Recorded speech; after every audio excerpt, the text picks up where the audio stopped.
tudo bem, pessoal? Estamos aqui com a Raquel.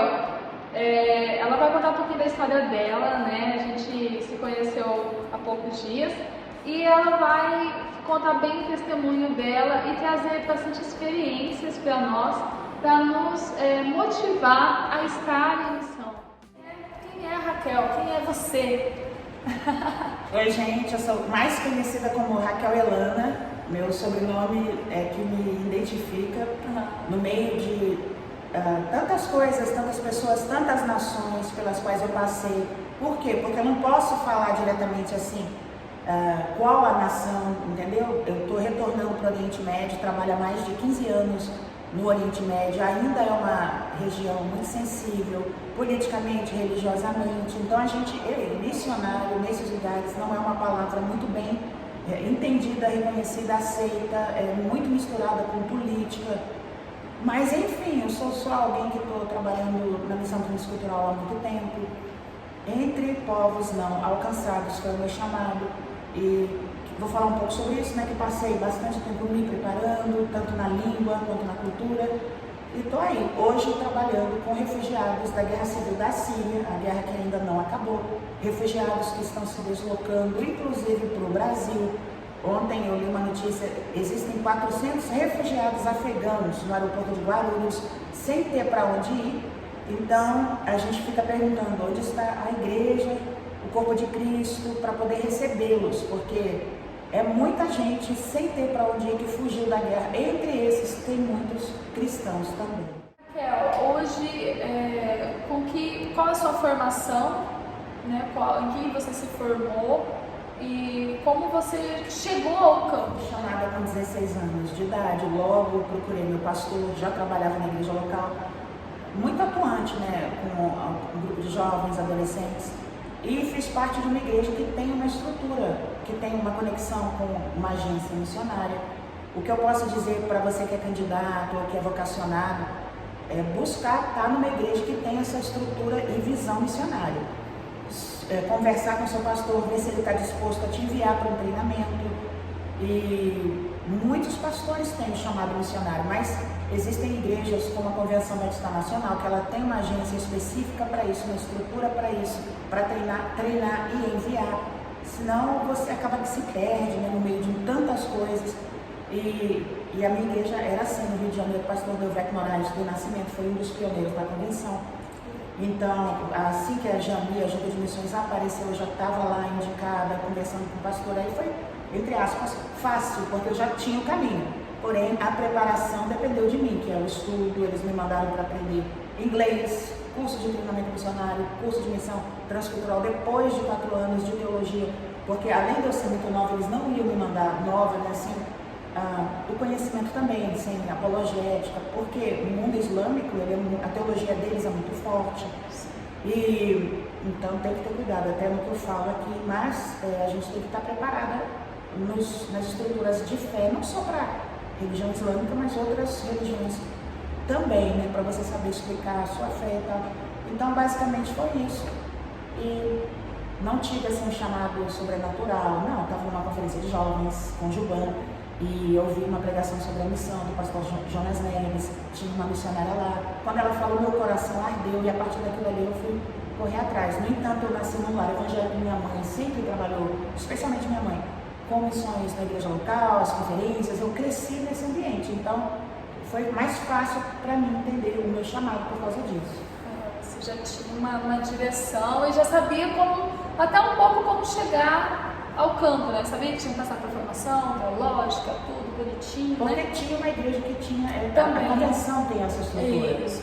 Então é mais fácil para o candidato já estar preparado para aquela pessoa que tem o chamado. Ele já entende que tem agência e que o caminho é esse. Importante que você falou que fez o inglês, né?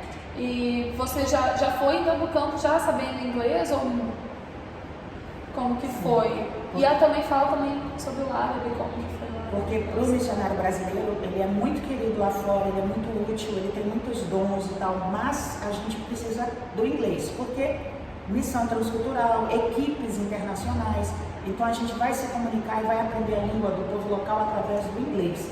O árabe, que é a segunda língua mais difícil do mundo, eu aprendi a partir do inglês. Então minha primeira missão foi aprender inglês. Eu fui para o Canadá para para estudar inglês. Ah, você fez. Foi uma luta, misericórdia. O meu primeiro choque cultural, muito frio, muita gente branca. Eu falei, meu Deus. Mas foi estudando todo dia e eu consegui. E consegui muito bem, ganhei um prêmio na universidade. Entre 600 estudantes eu ganhei uma placa da que melhor aprendeu inglês naquele ano. Então eu vejo a graça de Deus. É fácil? Não. Muita gente vai lá para fora, independente de ser missionário, quer estudar e não consegue aprender, porque se mistura com brasileiro, tá na rua todo dia, tá fazendo não sei o que, tá na balada, eu não sei o que faz, que não aprende. Mas eu não, eu me fechei estudando gramática na biblioteca, em casa, no mínimo 4 horas por dia e só falando inglês, entre os ingleses. Sim. Tem que ter disciplina, mas dá certo. Legal, legal, isso é muito importante. Então, você acha que facilitou total o teu inglês para aprender o IELTS? Seria quase impossível também, né? Porque... Não seria impossível, mas sofre muito. Sofre mais, e limita muito. Quando você aprende uma nova língua, você aprende um novo mundo. É terrível, a pessoa está lá do seu lado, você não consegue se comunicar. Sim. Inglês é porta aberta, não é só para missionário, todo mundo sabe, todo mundo todo. Você chega no aeroporto, não sabe para onde ir, é horrível. Então, inglês é uma língua que dá para aprender a partir do Brasil, sim. Aqui eu já tinha uma base, mas foi chegando lá fora que eu, né? Raquel, o que você acha que mais te preparou para o campo? Que mais, assim, tipo, você acha que isso é indispensável? Eu acho que isso não só o amor, eu acho que pelas pessoas, porque eu acho que isso é o indispensável, porque você ama um povo que você não conhece, né? Mas o que você acha, assim, que pra você falou assim, nossa, isso aqui eu acho que todo mundo tinha que ter essa informação sobre o campo? O estudo, conhecimento, lógico, né? A preparação de antropologia cultural, isso também foi uma diferença na minha vida, da antropologia missionária. E a paixão, né? O amor, tudo isso. Porém, preparação para o campo mesmo, eu acho que foi o próprio campo, viu?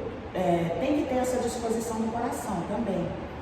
Mas eu acho que é perseverança, não desistir, você ter a convicção, disciplina para estudar. E compaixão, porque aí você tem compaixão pelos missionários da sua equipe, você vai trabalhar em equipe. Sim. Muitos conflitos acontecem a partir da equipe, então paciência com a equipe, paciência com você mesmo. Sim. E antropologia não é que a matéria, mas você tem que ter essa inteligência emocional também e de saber que são várias culturas, está preparada para o choque cultural. Eu escrevi um livro sobre isso que eu espero que ajude muitos vocacionados. Isso. Quer falar já sobre o seu livro? O Guia do Missionário, porque tem muitas histórias positivas, histórias negativas. O que você precisa saber para chegar no campo ou na vida transcultural. Choque cultural é uma coisa terrível, que só sabe quem vive. Tem gente que não cura, não sai. São várias fases, porque nunca vai sair da sua vida, tanto na ida quanto na volta. Mas quanto mais você sabe, você se prepara. O conhecimento já te dá uma base. Só que, olha, não é só isso. Então, conhecimento, preparação, paciência, não desista. Os 5 primeiros anos é só isso, é só o início. Depois, a língua, às vezes, você vai demorar 7 anos para conseguir comunicar. Então, missionário transcultural de carreira tem que entender, é um projeto grande, é um projeto de carreira. Projeto de vida, né? É um projeto de vida. Isso é o que às vezes as pessoas não entendem sobre o missionário. Não é errado, não acho errado, né? E naquelas 3 semanas, por exemplo, né, eu fui agora, fiquei 18 dias na África, não é errado, é legal você ter essa experiência. E por mais que poucos dias, quando eu voltei, assim, eu fiquei naquele choque cultural, extasiada, assim, alguns dias.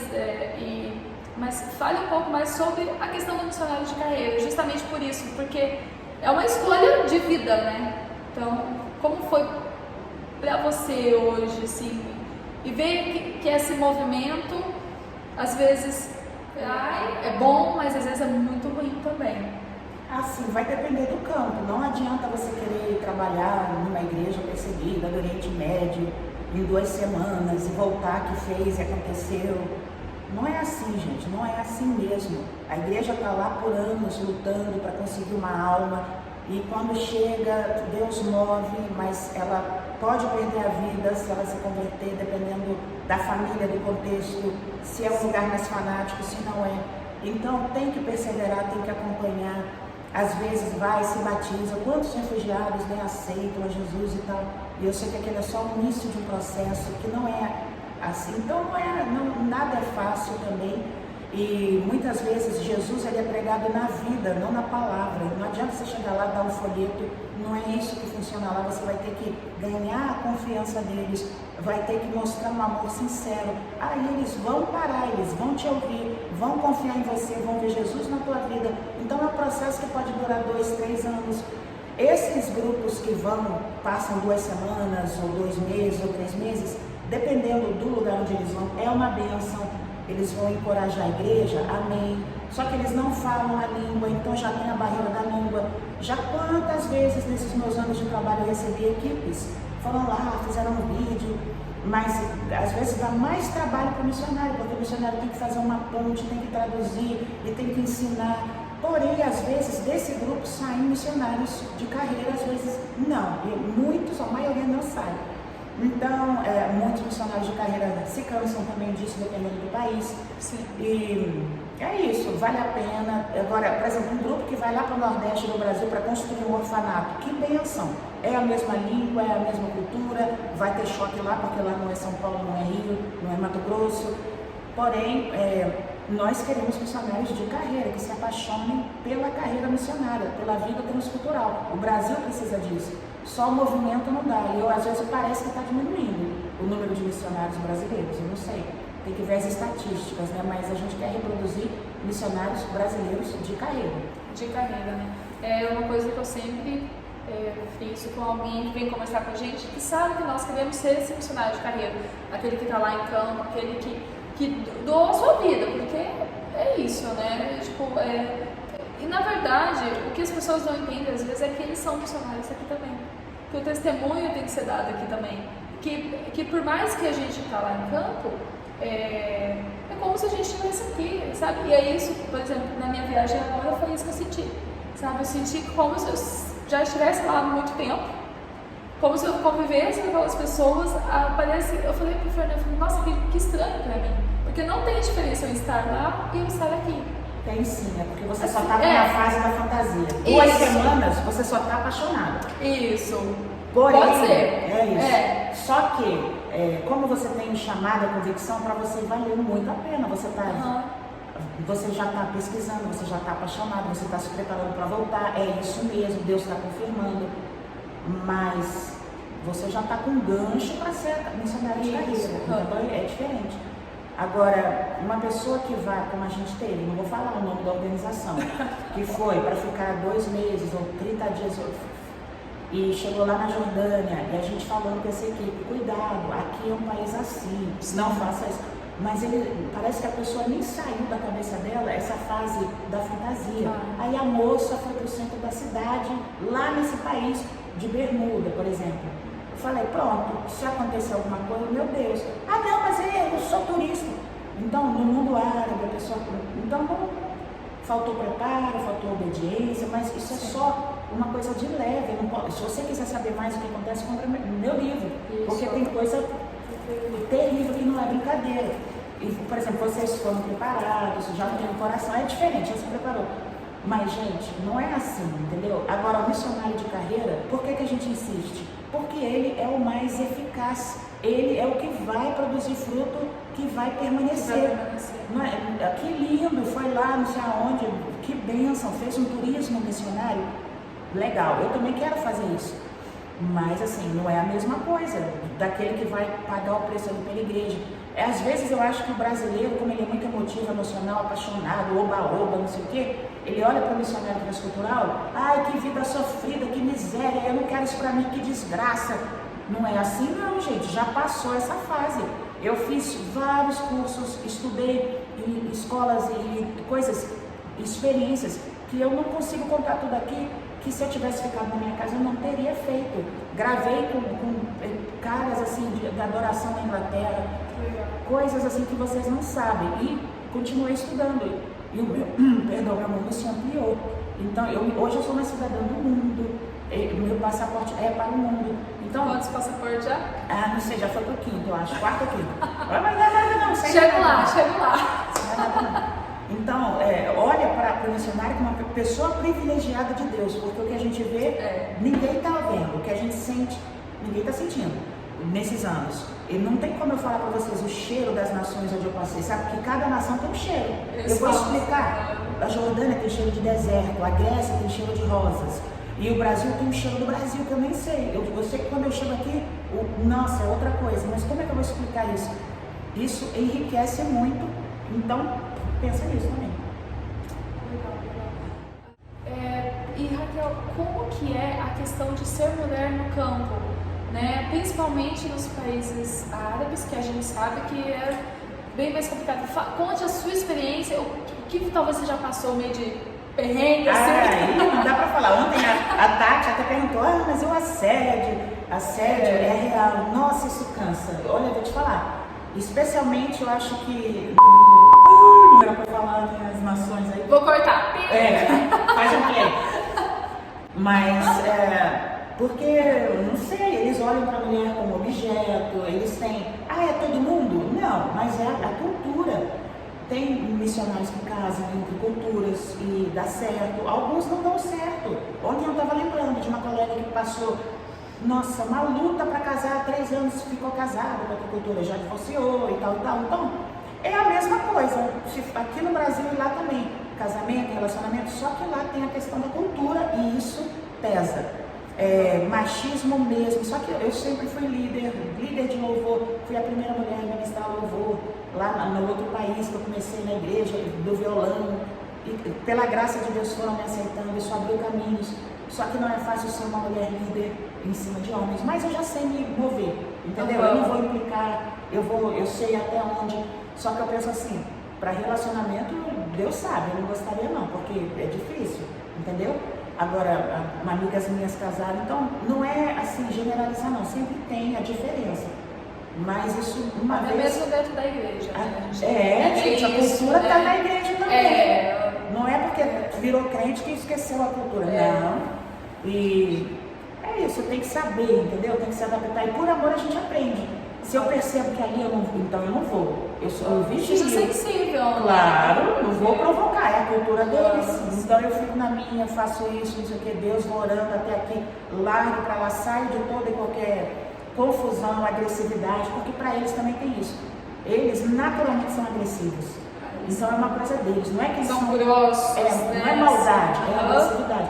Mas para uma mulher brasileira ela vai se assustar e falar, gente, tá gritando comigo porque eu pedi um copo d'água, entendeu? Não é sempre assim. Claro que nossos irmãos na igreja, nossa, são muito refinados, mas isso é o povo. Então, eu virei meio árabe, eu virei meio eles, entendeu? Para sobreviver também. Sim. Então, vai, vai! Tá tudo bem, tá todo mundo rindo, entendeu? Ninguém tá brigando, é o jeito. Mas eu já sou assim, aí quando eu volto pro Brasil, calma, né? Mas e aí, você vai adquirir isso com anos, com entendimento, com compaixão. E acaba que fica tudo engraçado. Porém, a única coisa que eu penso mesmo é, se fosse no caso de ter um relacionamento, de casamento, aí eu acho que... Você pensa que você não conseguiria? Só não sei, Deus é que sabe. Só Deus que... não, gente. Minhas amigas casaram, não sei não, Deus é que sabe, né? Mas, ou pelo menos eu tenho entendimento, que não é fácil não. Mas tudo é cultura e por amor a gente vence, tenho grandes amigos, são minha família lá, eles são minha família. Muita saudade, é assim. Falamos um pouquinho hoje como é a igreja onde que você está lá. Eu está uma quanto benção. tempo lá também? Na igreja, 5 anos, 6 anos, é a igreja onde o pastor ficou preso, né? Então não é fácil, mas Deus está fazendo uma obra lá e é um ponto muito estratégico da cidade, muita gente de fora entra, quando tem conferência, tardes de louvor, oração, muitos curiosos, todo mundo perguntando o que é isso, o que é isso, o que é isso, blá, blá, blá, recebendo a palavra. Então, a grande esperança de um mover, não é fácil, o preço a se pagar não é fácil, porém, Deus está fazendo alguma coisa nova nesse mundo oriental. Legal. Uma coisa que eu achei legal você falar é sobre até os refugiados, assim, como Deus está usando aquilo que é mal, né, essa guerra, para atingir um povo. Está usando, mas a igreja parece que nem todo mundo está acordada não, porque o Brasil tem 400 refugiados em Guarulhos, o povo mais fechado do evangelho. Cadê a igreja lá? Cadê o povo lá? Vamos tentar levar eles para um abrigo. Quantas igrejas tem casa, tem retiro, tem prédio, tem isso? E eles estão lá dormindo no saguão hoje. Então, é Deus que está mandando. É uma oportunidade, é triste, mas é um mover que eu vejo a permissão de Deus. As nações precisam ouvir. Então, mesmo a guerra sacudiu, tirou esse povo da zona de conforto, e a gente está lá, e outros estão lá, mas somos muito poucos. Então, agora Deus trouxe para o Brasil. O que mais que a gente quer? Eu vi até um projeto que tem, mas não consegue alcançar todos, né? Tipo assim, cada igreja se movesse. Tem um projeto lá em São Paulo, eu esqueci, uns amigos meus estão envolvidos para receber. Vila Marina. No sul. Lá no sul do Brasil também, é essa aí. Receber 100 famílias. Mas 100 famílias, já chegou a 400, porque leva de refugiados é isso. Então, um Brasil imenso. É isso. Foge da guerra, vai. É assim. Deixa uma mensagem para os missionários que estão vindo, uma palavra de encorajamento ou não. Palavra de encorajamento, sim. Deus realiza sonhos na nossa vida missionária. É só o início, né? A missão transcultural vai abrir portas para vocês. Não tenham medo, perseverem e me sigam. @Raquel Helena com H no final. Para conhecer mais do projeto, tá? O Instagram dela. Também vou deixar, podemos deixar o seu Pix. Pode deixar o Pix, pode deixar para se conhecer o livro, leia para você ter uma ideia do que eu estou falando. Como que eles conseguem adquirir esse livro? Pode me chamar pelo Instagram que eu mando. Super fácil mandar. Chama ela pelo Instagram, tá? Você também vai estar abençoando o ministério dela, né? Ela já está há muitos anos, né? E a gente pode falar que a gente vai te ajudar, esses refugiados sejam alcançados. Amém. No Brasil também, pode fazer no Brasil. Exato, não precisa ir não, que Deus está mandando para cá. Exato. É isso. Então, muito obrigada, gente, por chegarem até aqui. Assistam esse vídeo, abençoe a vida da Raquel, abençoe o ministério, né, as missões transculturais. E você que é vocacionado, chegue na tua igreja, fale, se posicione como isso, porque às vezes muitos falam assim, eu sou vocacionado a missões, mas não chega no pastor e fala, pastor não é adivinho, gente, ele não vai saber às vezes que você está com o coração ardendo para as missões. Então vai e fale, isso move montanhas, moveu na minha vida, na vida do meu esposo, né? A gente chegar nos pastores e falar, nós queremos ir e ficar em campo, ter essa carreira. Então os pastores até alguns ficam meio assim, né? Então eles precisam saber disso, gente. E muito obrigada por acompanhar até aqui. Acompanhe as redes sociais da Raquel, acompanhe o trabalho dela e fiquem com Deus. Acabou? Acabou.